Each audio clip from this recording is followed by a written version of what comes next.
老母娘天上帝是否存在？天古人认为天是有情感能思想的存在者。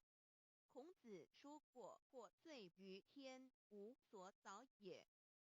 所作所为得罪了上天，有违天理，那么祈祷再多也是没有用的。予所否者，天厌之。天厌之，做了违背良心的事情，上天就会唾弃我为乎？为天为大，伟大啊！只有天最高大。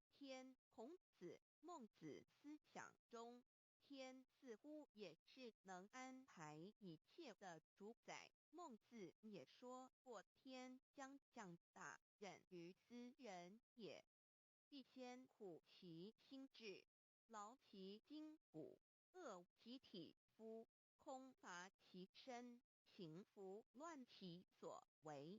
所以动心忍性，增益其所不能。道大道无形，生育天地；大道无形，运行日月；大道无名，掌讲万物。吾不知其名，想名曰道。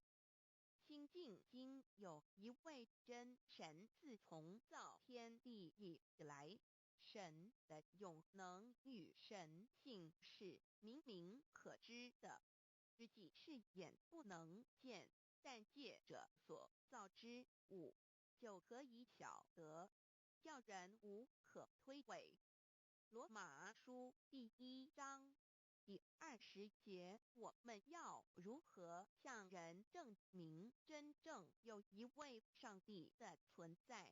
虽然上帝的存在不需要也不可能用人的方法来证明，但是很多人都不由自主地相信宇宙当中必然有一位冥冥中的主宰。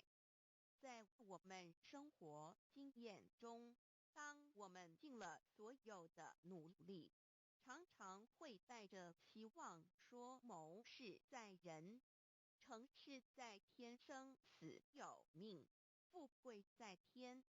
当事情不太顺利时，我们也常安慰自己说天无绝人之路，若是情义